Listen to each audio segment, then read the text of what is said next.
नीलम गोऱ्हेंच्या आरोपांची मर्सिडीज आता कोर्टाच्या दारात पोहोचली। ठाकरे गटाकडून गोऱ्हेंनी मानहानीची नोटीस बजावली गेली, तर दुसरीकडे गोऱ्हेंच्या आरोपांनंतर त्यांच्यावरही अनेक आरोप केले गेलेत।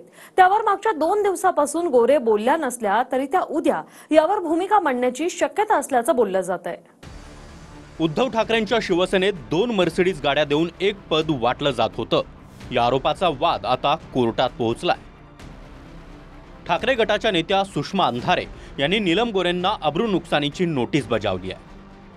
दरम्यान संमेलनाच्या मंचावर सनसनाटी आरोप करणाऱ्या नीलम गोऱ्हे यांनी नंतर सारवासारव केली होती। तेव्हापासून 2 दिवस त्यांनी कोणतीही प्रतिक्रिया दिली नाही। माहितीनुसार नीलम गोऱ्हे ही लवकरच पत्रकार परिषदेद्वारे त्यांच्यावरच्या आरोपांना उत्तर देणार आहेत। मी आज नीलम गोऱ्हे यांच्या विरोधात कायदेशीर नोटीस त्यांना पाठवलेली आहे। 4 दिवसात नोटिशीला उत्तर न आल्यास आम्ही अजून पुढची लढाई लढत राहू। नीलम गोऱ्हे आपल्यावरील आरोपांवर काय उत्तर देतात, त्यापूर्वी त्यांच्यावर काय आरोप झालेत ते पाहूया।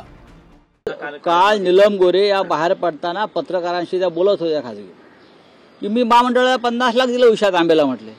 लोकांनी रेकॉर्ड केलेलं आहे। विधानसभेच्या निवडणुकीत ह्या बाईंनी माझ्याकडून पैसे घेतले। पैशाच्या व्यवहाराशिवाय ही बाई पुढे कार्यकर्त्यांना न्याय द्यायची नाही। तर माझ्याकडे कुंडली आहे आणि मी तुम्हाला पूर्णपणे मला ते पुराव्यांशी काढ। जी इनोवा आहे ना ती सुद्धा आमच्याच कार्यकर्त्यांनी दिलेली आहे। ही खरी गोष्ट आहे। आमच्या माझी गटनेत्यांनी दिलेली ती इनोवा आहे। त्याच इनोवातनं त्या फिरतात। त्याची चाकं सुद्धा अद्याप त्यांनी बदलली नसतील, ती बदलायला सुद्धा त्या कुणाकडे तरी पाठपुरावा करतील, भीक मागतील की माझी चाकं बदलून। भारी बहुजन महासंघापासून आय रिपीट वन्स अगेन ते आतापर्यंत त्यांनी काय काय केलं, काय काय नाही केलं, या सगळ्या गोष्टी मला बाहेर काढाव्या लागतील। भ्रष्टाचाराच्या लक्षवेधी लावायला किती पैसे घेतात विचारा। प्रश्न आल्यावरती संबंधितांना बोलवून डील करा। माझ्याकडे सगळे माहिती आहे। दरम्यान राऊतांनी गोरेंवर टीका करताना काल जे शब्द वापरले होते ते असंविधानिक असल्याचा दावा करत पुण्यातील शिंदेंच्या शिवसेनेचे समर्थक त्यांच्या विरोधात तक्रार दाखल करणार आहेत। निर्लज्ज बाई आहे, निर्लज्ज, नमक हराम हा शब्द कापायचा नाही। निर्लज्ज हा अनपार्लिमेंटरी शब्द नाही आहे। नमक हराम हा अनपार्लिमेंटरी शब्द नाही आहे। तुम्ही कोणावर थुंकताय? मातोश्रीवर? तुमची लायकी नसताना 4 वेळा काय तुमचं कर्तृत्व होतं? भ्रष्टाचाराच्या लक्षवेधी लावायला किती पैसे घेतात विचारा। मी अशी काय म्हणालो, विकृत बाई आहे ती, विकृत आहे ती बाई नाही, ती बाई माणूस आहे।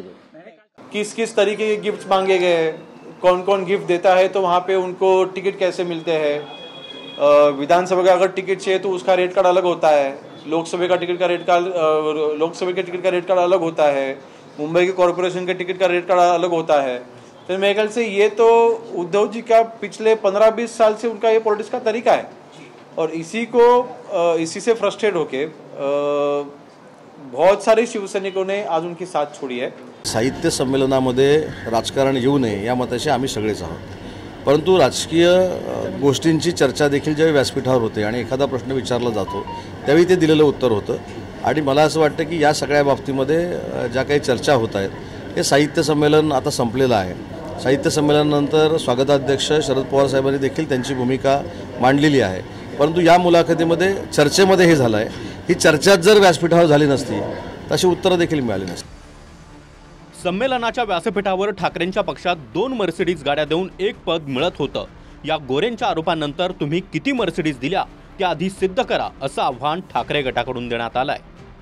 त्यावर आपल्याकडून एकही पैसा घेतला गेला नाही, त्याबद्दल उद्धव ठाकरेंची मी ऋणी आहे असं म्हणत गोरेंनी इतरांकडून पैसे घेतले जातात असं लोकांकडून ऐकल्याचं म्हणाल्यात।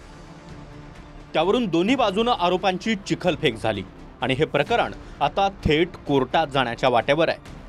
त्यावेळी नीलम गोऱ्हे नेमके कोणते पुरावे देतात हे पाहणं महत्त्वाचं असेल। Bureau report, TV9 Marathi.